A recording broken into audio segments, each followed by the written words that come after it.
Hello and welcome to our Friday Lives with Advocacy. It's good to have everybody. And if you're watching this later on, it's glad to have you watching our video. And I am Dakota. I'm filling in for Caleb today. He is our usual live guy, but he's taking a break this week, and so I'm helping him out. We're going to be talking about IHSS. We're going to talk about protective supervision today. We're going to get in all that stuff. But first, just leave a comment. Let us know how you're doing today. It's, end of the week. I always like doing these lives on Friday because, it's the end of the work week. We have to have a relaxing weekend. So let me know how you're doing. Now, I don't know about everywhere else in California, but where I am, it is like the hottest week of the year right now. It was like 95, 96, 97 these last couple of days. It's probably even worse some other places. So tell me about that. How's that going? It can only get better. That's what I'm hoping. It can only get better from here because there's no way this is not the hottest week of the year. So glad to have everybody. I'm not going to talk about that. I'm going to Alaska to get away from it pretty soon here. But today we're going to be talking about protective supervision. It's one of our favorite topics here, of course, and it's one that I know the most about. So I was able to, take care of it for Caleb today. But specifically, we're going to be talking about when you're trying to get protective supervision, what are excluded behaviors? This is something that a lot of people don't know this term right now, but you've probably heard, if you've gone through this process, you've probably heard some of these types of behaviors. And we talk about it a lot on our lives here, but we're going to go deep dive into which behaviors do not count for the need for protective supervision.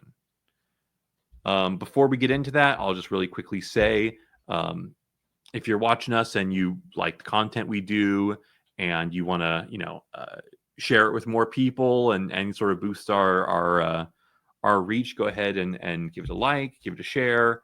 Absolutely. Leave any comments. If you have anything IHSS related, any questions, go ahead and leave them in the comment section.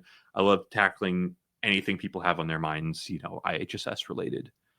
And especially if you know someone that could use this information who, needs to know this kind of thing.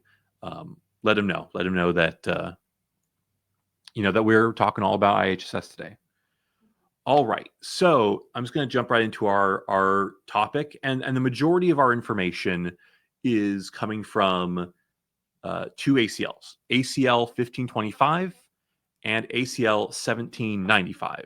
So if you want to look up this information later, that's where you can find it. Maybe we'll post it later in the description or in the comment section. Other than that, this is mostly coming from my own experience and our company's experience and how these regulations are applied to people on a day-to-day basis. 1525 and 1795 is the other one. All right. So what are excluded needs and behaviors? First off, this is when you're trying to get protective supervision. So when you're trying to get protective supervision, they'll say, okay, you need to have a certain number of unsafe behaviors. You have to have unsafe behaviors. They have to be unpredictable. And if you have a 24-hour need for supervision, then you can get protective supervision. However, there are certain behaviors that they will say, this behavior does not count. You cannot get protective supervision for this need or that need. And this is where the excluded needs come in. And it says in the regulations, if your need for supervision is solely based on excluded needs, then even if you're mentally impaired, even if you're non-self-directing, even if you are likely to put yourself in danger, if it's only because of excluded needs, then you cannot get protective supervision.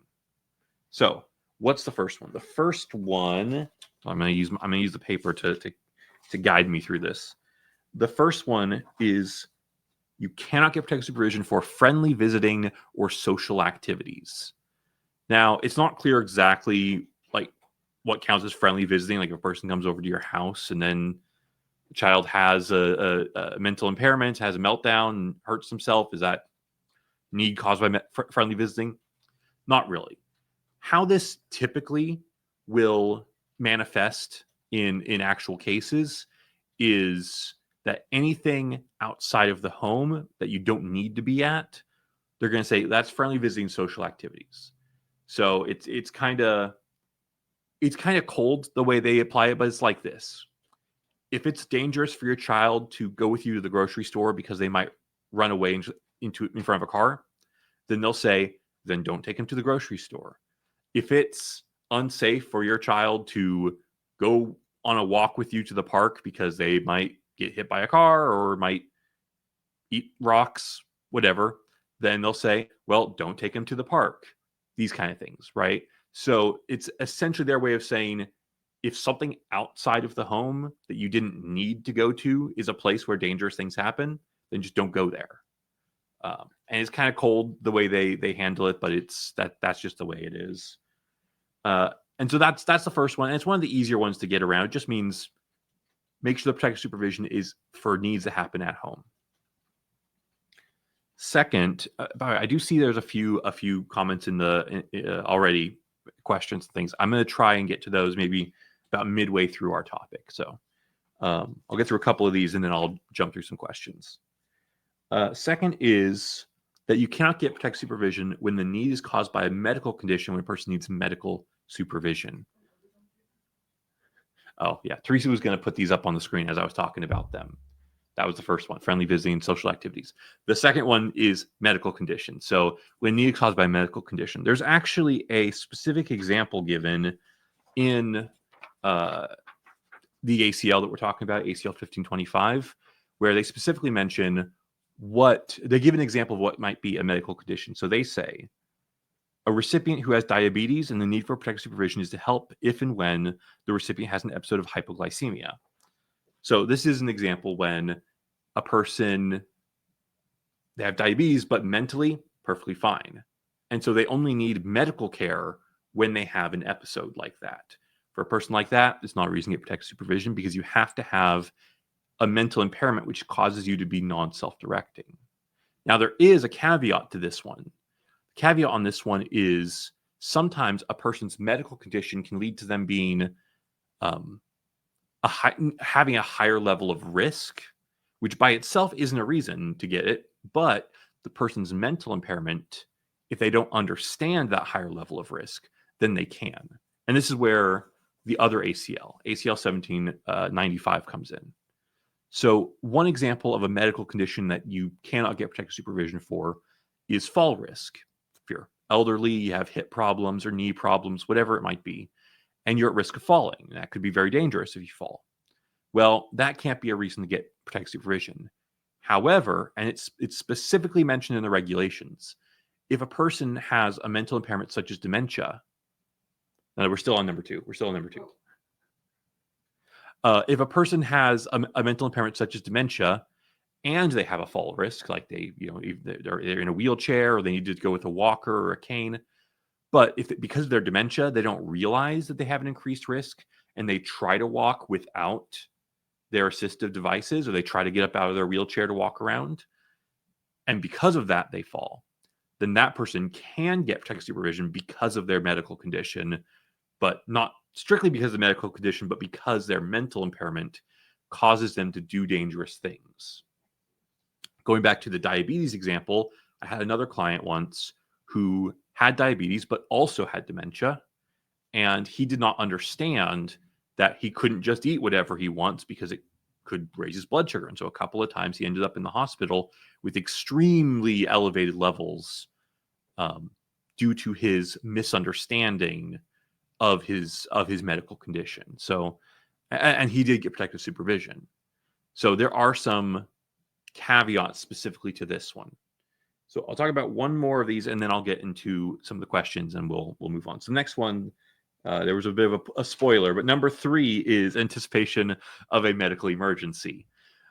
So this one is strictly if a person could randomly have a medical condition or emergency. There is an example given on this one, and it's someone who has congestive heart failure, and at any time they could just have a heart attack. Other examples are strokes, seizures, asthma attack, perhaps. If these things can just come on randomly and the person does not have a mental impairment that causes them to be non-self-directing, then this one just doesn't doesn't count, right? It's not something they can grant protective supervision for. Is there any? I don't think there's really any exceptions to this one. This one's just a given. It's just. Would epilepsy fall into that category? So yeah, actually, epilepsy and seizures can be a little bit different, because sometimes, epilepsy, I guess you could end up causing it if you're not careful.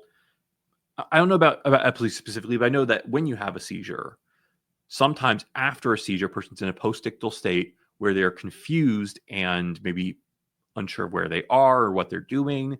They wander. And during this state, they are considered to be non-self-directing. And so while a person cannot get protective supervision for the seizure itself, sometimes the state that they're in afterwards, when they're confused and unaware of their actions, if they're likely to put themselves in danger, and if it's unpredictable when these seizures will happen, and they happen frequently, then the person may be able to get protective supervision for the seizures, but not strictly for the actual seizure itself. So there can be some complicated situations or some differences here. Okay, before I move on to the next one, let's go through some of these comments. So I'm going to grab that. Let's see. First, Kuda said, "Hi, I gave my son's social worker ABA session notes and 6 months progress report by email. She emailed back session notes not needed because she had his 6 month progress report. Can they pick and choose what is needed and not needed?" Well, what I'll say is that if you've sent them the documents, they're supposed to keep them. I don't know what your social worker is going to do necessarily, but if they receive a document that has information about your son's case, then they're supposed to put it in the file. Whether they consider it or not, it should be in the file. Now, why they say it's not needed might be because that's the older document and it's more outdated. While the 6 month progress report, if it includes all the same information but is more recent, I could understand them saying, we just need the most recent one. We don't need all of them going back. But if they are relatively different information and not just the same report twice in a row, I don't see any reason why they wouldn't want to have both. And if they both have information that's helpful to you, I definitely still give them both. But them saying it's not necessary, that's fine. Technically, nothing's needed, right? Technically, they can make their decision based on whatever documents they have available or don't have available. So I would still, if I were in your shoes, I'd be fine still sending them anything you think is going to be helpful. And whether they want it or not, that's up to them. That's whatever. Okay, let's see. Tammy. Oh, sorry. You pressed it yourself, didn't you? I did. I'll leave it to you. You can press the buttons. All right. Tammy says, my sister's trying to start earning the IHSS money her family really needs. It's been hard because she cannot even do orientation until October 29th. Wow, I did not realize the orientations took that long. I guess everything's getting slowed down. For a long time now, hearings have been really slow. That sometimes the decisions are coming out 2 or 3 months past their due date. And even when we complain to the state about it, they're like, yeah, we know, but what are you going to do? And it's like, well, what are we going to do? The best we can do is elevate it to a higher court. And that takes 12 months. And by the time that's done, the problem we wanted to solve is already done. So that's rough. And even in some counties, the assessments are really slow. We had someone who applied, I think it was back in April, maybe March, and heard nothing from them. It's been a really long time. And then eventually the county finally reached out and said, yeah, sorry, we're really backed up. We'll be able to come out and do your assessment probably in October, maybe in December, hopefully by the end of this year.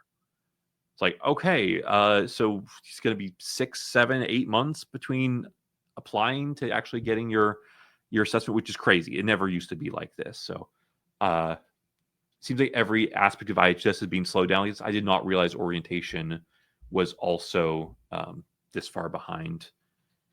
But thank you for the comment. Amber said, I'm trying to get PS for my 14-year-old. He is homeschooled. He does have an IEP. Should I give them triannual reports? And I'll put this one up on the screen because Teresa's writing to somebody right now. Okay. Okay, Amber. So you're trying to get for your 14-year-old. He does have an IEP. Should give him the triennial. Well, ultimately, it's going to come down to whether or not you think they're helpful. If it's,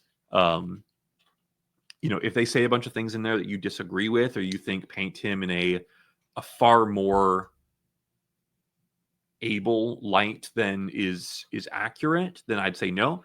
But I think more often than not, the triennial reports are good to give.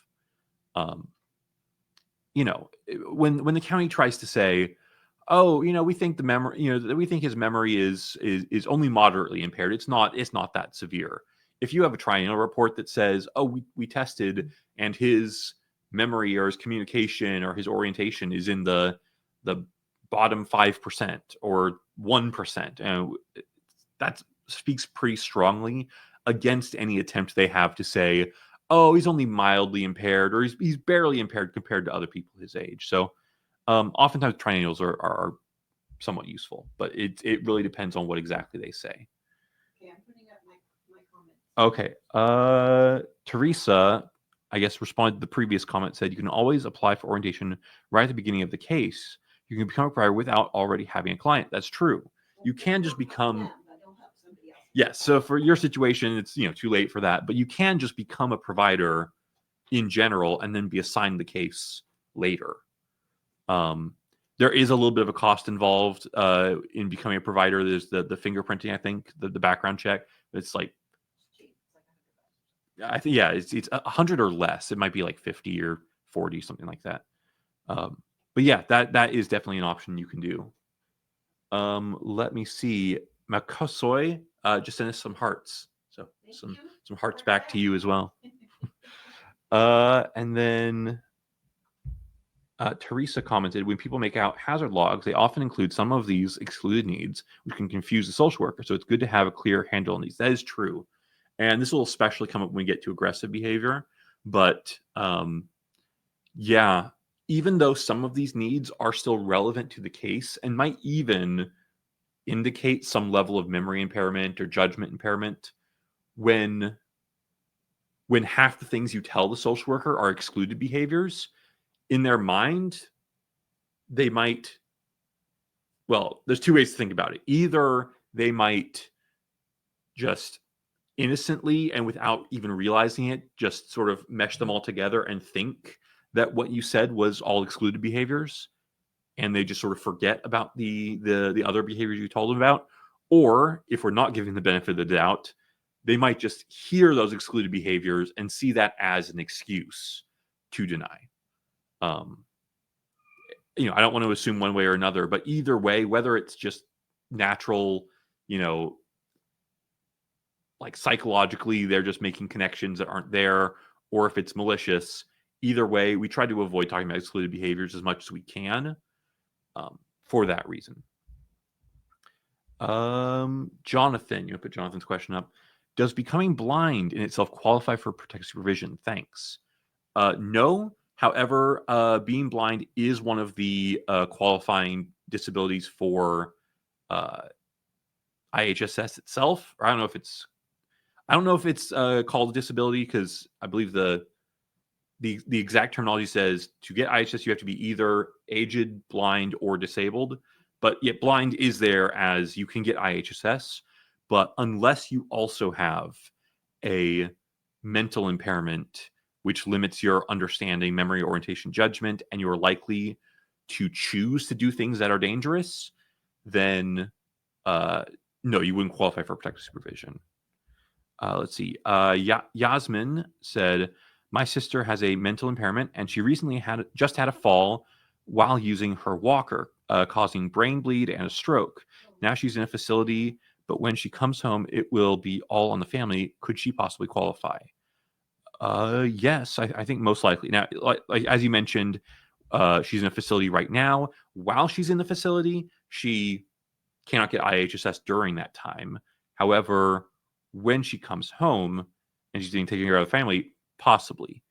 The requirements, I mean, the mental impairment, it sounds like she had that before the fall. So the mental impairment itself could probably be a qualifying diagnosis to get IHSS. The brain bleed, I don't know how long-term that is. That's probably not a qualifying diagnosis, but the fact she has it might add to the level of need.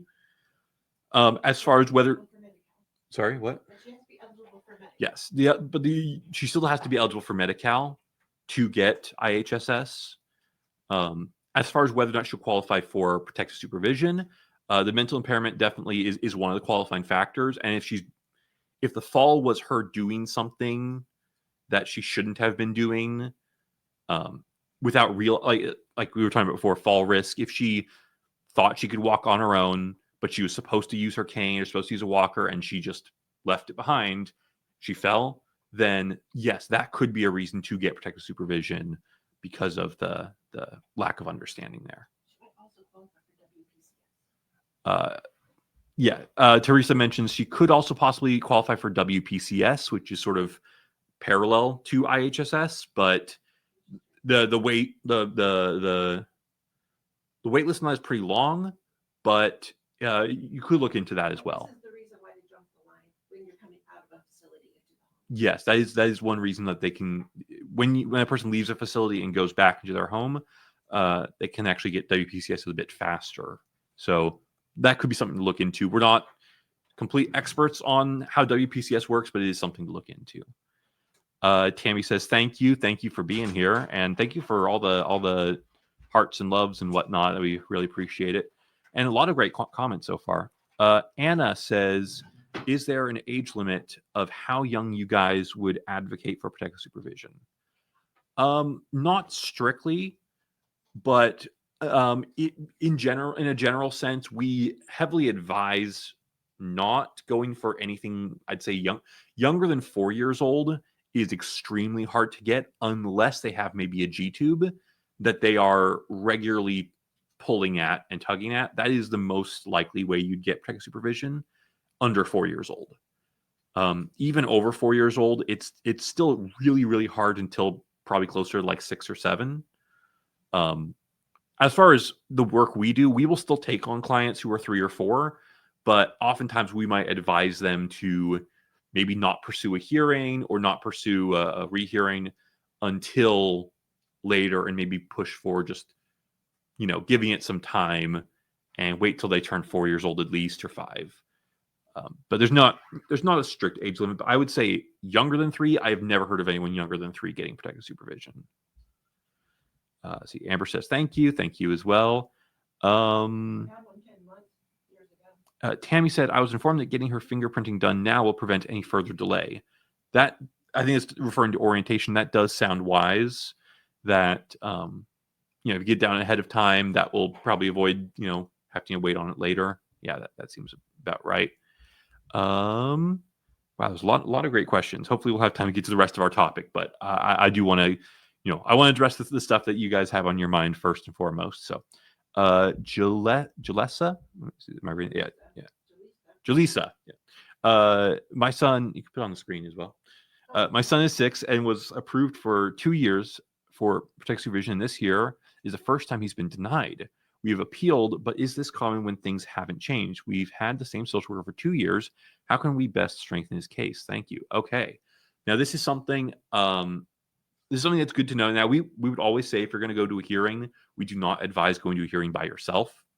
We always advise seeking help either from an advocate or some other kind of professional, or at the very least, someone who's gone through this before. As far as if he's 6 now, was approved for 2 years, and this year's been denied. Well, you do have one good thing going for you, and it's that when the county makes a decision that takes away hours, they do have a higher burden of proof. When they make a decision just regularly, when they deny you without having ever approved you in the first place, then the burden of proof is essentially just that they have to have some basis for why they believe that you can't get it, right? So as long as they can say, well, during the assessment, we were told this, or we saw the child do this or that, then they can just say that, and the judge will say, all right, you've met your burden. Now claim it. You have to explain why you believe they do need protective supervision. But when you had protective supervision and they took it away, then the burden is higher. Now the county has to show that there has been either a change in your son's behaviors, or a change in the law, a change in your living arrangement circumstances, or they have to show that they clearly misapplied the law in some way at the previous assessment and they're now fixing it. Now, smart hearing reps, smart counties can find ways to things to point to say, oh, well, you said last year that he eloped 5 times, and this year it was only 3.5 times per week. Therefore, that's a change, so he no longer needs protective supervision. They could try that, but if they don't meet their burden, if the judge says, no, there's not been any significant changes here, you didn't misapply the law before. One of the things they can say is we did a more thorough assessment this year than the previous year. And if they can show they did a more thorough assessment and got more information, and that's why they took it away, then they can use that as an excuse to take it away. But if the judge looks and says, no, the assessment wasn't more thorough, the laws didn't change, the behaviors didn't change, and you didn't misapply the law last time, then their denial could just be thrown out right then and there. But if it doesn't, if they meet their burden, then you're right back to square one, where you now have to prove to the judge why your son needs protective supervision.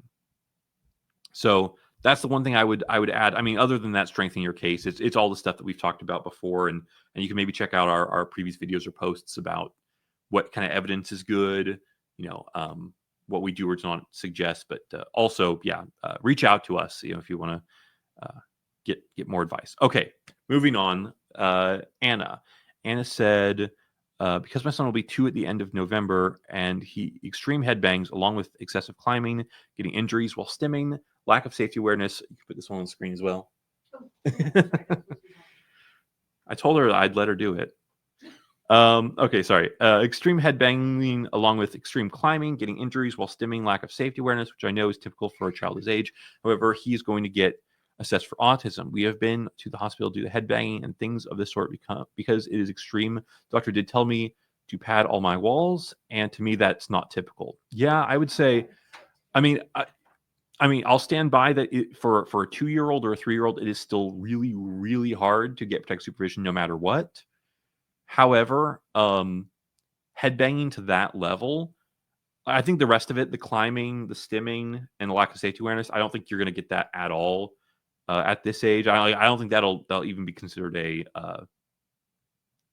Like I said, he'll be 2 at the end of November. Oof, man, he's really young. So yeah, I'd say everything other than the headbanging is going to be just completely thrown out. But if the headbanging is so serious that you've gone to the hospital, did you say multiple times? At least once, and the doctor suggested padding. I mean, it's possible. I'd say you'd have a better chance if he was like 3 at least, but it's definitely a possibility, and he will have to have a diagnosed impairment first. So if autism, that's going to be assessed. Until that is a diagnosis, I don't think you can really get protective supervision. But yeah. Oh, and he followed up and said, I also got PS for my 3-year-old for some of the same behaviors because it is extreme. And yeah, I mean, if it's to that extent, the headbanging is so severe that taking him to the hospital and getting padding done, then it's a possibility. But I would say you do need to get the autism assessment first, for sure. And then at that point, I mean, trying to get for someone who's less than 2 years old, extremely tough. Junior Gazara says, can you please, can you explain the process for IHSS? I just applied 2 weeks ago. Just made an appointment for the doctor to fill out the health certification, but the appointment is a month out. Does the IHSS application expire? No, the application does not expire. Once you have sent in your application, that is your date of application. And no matter how long the process takes for you to get approved, they will pay you the hours all the way back, or pay your provider, whichever way it is. The provider will be paid all the way back to that date of application, as long as that's when they started doing the work. Now, you did say you sent the doctor to fill out the healthcare certification. There is a deadline on that, where from the day they send you the healthcare certification form to get it filled out, you have 45 days to get it filled out and to send it back. So as long as you get it back from the doctor in that time and you can send it to the county, then you're good to go.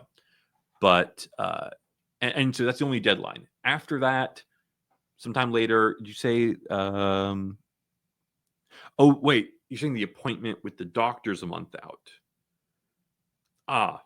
Well, you still can probably get it in time because it's not 45 days from when you applied, it's 45 days from when they sent you the packet. So you'll probably be cutting it close, but as long as you can, like, if you get it, if the doctor fills it out and then you can send it to IHSS right away, real quickly, then you can probably still get it in within that deadline. Then after that, they'll do the application, or they'll do the assessment, and then somewhere about a month later, you'll get the NOA and you'll be all done. Okay, next is Adriana. Can my son, who is 10, he's in a wheelchair but always scratching his face, poking his eyes, can be approved for PS? Possibly, definitely. Just like we were talking about earlier, just being in a wheelchair, that part doesn't necessarily contribute to the need for PS. However, if he does have to have a mental impairment. If that mental impairment causes him to not understand his limitations, if he tries to get up from his wheelchair, or perhaps if he wheels himself into unsafe places like downstairs or off of curbs or things that could be dangerous for him, that could be a reason to get protective supervision, as well as the scratching, poking. Those things definitely can contribute to a need for protective supervision. The main things about them is they have to be done due to they have to be caused by the mental impairment. They have to be unpredictable and frequent, and they cannot be done. And we'll actually get to this one in just a minute. They cannot be done intentionally with knowledge that they're going to cause harm. So it's certainly a possibility. Julissa said, thank you so much. And Cadence, sounds like I missed a call for. I will look into that, whatever is going on there. But okay, I'll check on that after the live. Anna said, thanks so much. And yeah, I felt like because he's so young and the headbanging is that extreme, I would use that as my main fight because there is proof that he's been doing this for a year now, starting at 1 year old. So my argument was going to be, well, why does he want to harm himself so much? He's just a baby. I don't know. I think it would really depend on if there's any examples of unimpaired children of that age who also have that level of unsafe behaviors. I really don't know what's considered a typical level of accidental self-injury for a 1 year old. Like they certainly can accidentally harm themselves a lot, but if it's that extreme that it's considered, significantly more than a typical child, then I don't know what to say. Okay, I think we've gotten through. Adriana said thank you as well. All right, great. So let's get back into our topic. We've got just a few more minutes to get through the last couple of these, but great to have so many questions. Really happy with that. So we're on to the fourth excluded behavior, and that one is to control antisocial or aggressive behavior. You cannot get protected behavior according to this. You cannot get protective supervision to control antisocial or aggressive behavior. Now, ultimately, what they're referring to is simply behavior that is harmful to other people rather than harmful to the recipient. That's what they mean when they are saying aggressive. There's what I said the other day to Teresa was when they talk about aggressive behavior, they mean much more the outcome rather than the mental, like the mood of the person. When your child might be angry and upset and really like yelling a lot, but if they're hitting themselves in the head or scratching themselves or biting themselves, I just doesn't consider that aggressive behavior. That's not what they mean. When they say aggressive behavior, they mean pulling your hair or punching you or kicking you or biting you. If they're doing behaviors that are exclusively harmful to you and not harmful to themselves, then that's aggressive behavior and that doesn't count. But what some people might call self-aggressive behavior, that does count. And that's a reason to get protective supervision. So for that reason, when we're handling cases and we have self-injurious behavior, we don't ever call it aggressive. Now, a person who has aggressive behavior or any of these other excluded behaviors can still qualify for protective supervision, but they have to have a non-excluded behavior in order to qualify. So that's the thing about aggressive behavior. And this is the one that I think most often when a social worker hears, oh, they get really aggressive and they hit their sibling and they hit themselves. Social worker, in their mind, they hear the first half of that. They hear, oh, they're aggressive and they hit other people. All right, well, they can't get it. Check. No need for protective supervision. And they skip over the and they hit themselves part. Because a person who does both can get protective supervision. But if you describe it as them being aggressive, then that's all they hear. You're done for at that point. Okay, and I think there's one more excluded behavior, and this is actually kind of a big one, so hopefully I'll have enough time to get through it. But the last excluded behavior is that protective supervision is not given to guard against deliberate self-destructive behavior. Now, I say it's a big one because what should be fairly simple is misused a lot within IHSS.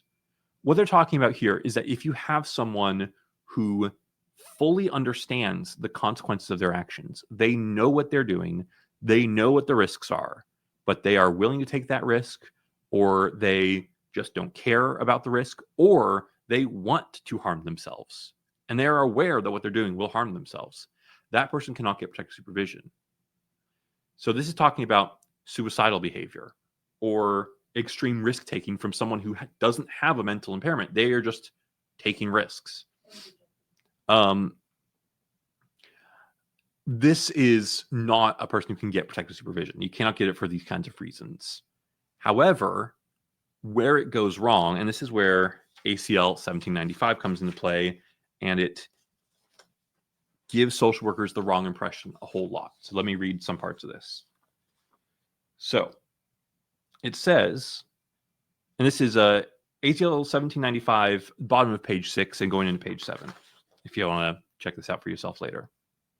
It says, a recipient who displays intentional self-destructive behavior with knowledge that the activity may cause self-harm would not be eligible for protective supervision. That makes sense. That's normal. However, it goes on and gives an example of someone who might know that what they're doing is harmful. And this is where it gets misused a lot. It says, this type of behavior may include tantrums or headbanging as a way to achieve a desired result. Well, this is a problem. And if you've been through this process, you've probably heard this a lot. They say, oh, they're headbanging as a way to achieve a desired result. Well, that's an excluded behavior. You can't get it for that. And it goes on. It says, in this case, the recipient would be considered self-directing as there is knowledge that the activity may cause self-harm. Therefore, he or she would be ineligible for protective supervision. And this has caused us so much trouble in these years. In the years since 2017, this has been so problematic because the first statement says very clearly that a person who intentionally harms themselves with knowledge that what they're doing is harmful cannot get it. That's fine. And the third sentence says, in a case like this, a person would be considered not eligible because they know what they're doing is causing them harm. That's also fine. But that middle sentence says, an example of this is a person who tantrums or headbangs as a way to achieve a desired result. Now, what we would say is when you put all of these together, what they're saying is a child who tantrums or headbangs to get a desired result and knows that what they're doing is causing them harm would be ineligible. And we would agree with that. However, the way it's used is, oh, any child that tantrums or headbangs to achieve a desired result knows that what they're doing is dangerous. Therefore, they cannot get protective supervision. And that is how it's been used by both social workers and judges. And it has caused us just a whole heap of problems forever. So what do we do about it? Well, it's for this reason that we very strongly advise people to, if possible, just not make any assumptions about why their children are doing things, not talk about, oh, well, they're doing it because we took away their ice cream, or we didn't drive them to Disneyland, or this or that. Is like, let's not talk about all those things, or at the very least, try to look for the times when that isn't the cause, right? Because they'll always say, well, if it was caused because you told them no, or you took away this, or you did that, not only will they say it's done intentionally, but they'll also say it's predictable, because they only have these sort of meltdowns or tantrums when you say something to trigger it. So there's no danger the rest of the time. So if you're trying to get protective supervision, always look out for those times where there is no trigger that you can identify. There is no controllable situation. It's just 1 minute everything's fine, and the next minute, boom, they're having their meltdown. They're head banging. They're throwing themselves backwards, hitting their head on whatever. Or, I mean, it can be less extreme things as well. But this is what we always try to look out for, because if you say that it's caused by telling them this or telling them that, or denying them this or that, and the school usually will. The school will always talk about, well, they have problems with transitions, or when they are, go to a non-preferred activity, they have tantrums.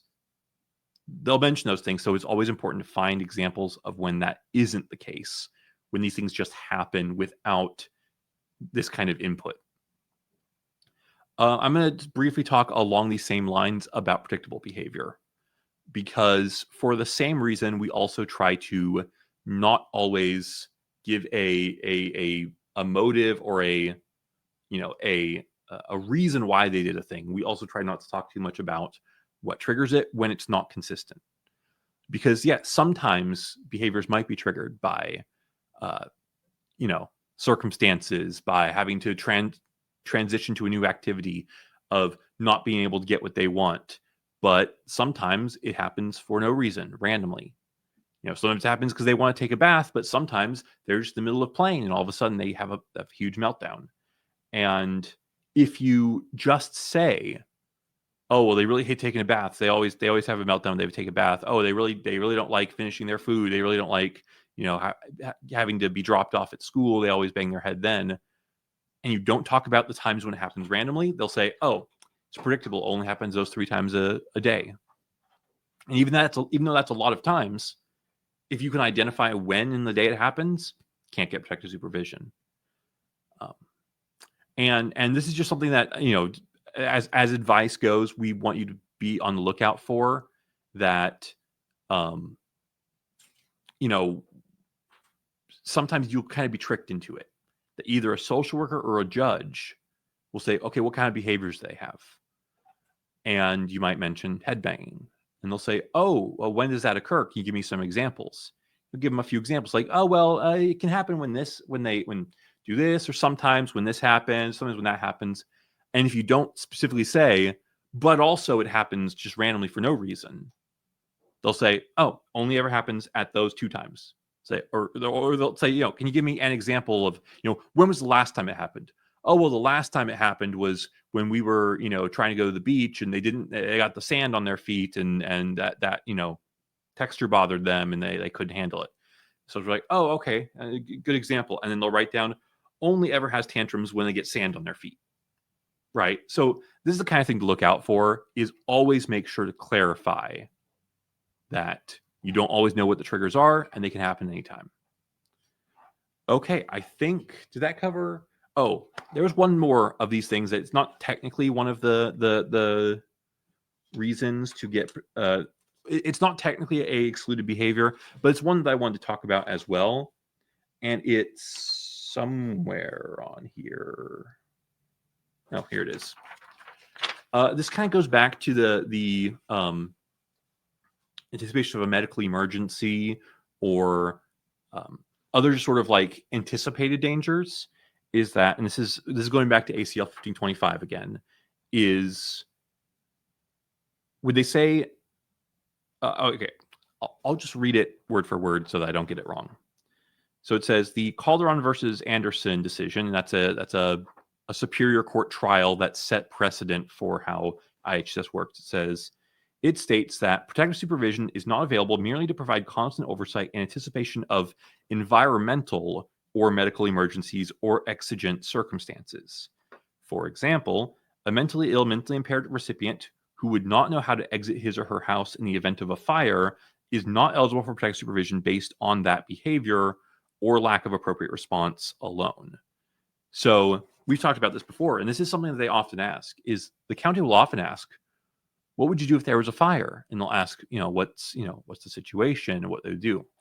And according to this, just because there could be a fire, or to give a few other examples, there could be an earthquake, could be a wildfire that comes through the whole town, or there could be a burglar, or there could be a stranger who comes to the front door and wants to kidnap them. Just because there could be any number of these dangers, and just because the person wouldn't know what to do in these situations, that by itself is not enough of a reason to get protective supervision. There has to be something active that they will do if left alone that will cause danger. Now, if they themselves would do something that might cause a fire and then not know what to do in the case of a fire, then that's good enough. Then they can get protective supervision. But just the fact that they wouldn't know what to do if there was a fire is not enough of a reason for them to get protective supervision. So I hope that was helpful. We went over a whole bunch of these sort of minute issues in protective supervision. We do have a few more minutes if you guys want to ask any last minute questions. But before we go, I just want to say again, I'm saying this for Caleb's benefit because, it's always good to say, go ahead and leave a like, comment, or share this with anyone that you think will benefit from this. Anyone who's trying to get protective supervision or trying to get IHSS you think will benefit from this, let them know. And thank you all for coming today. I don't think we have any events or anything like that coming up right now, but we will definitely let you know.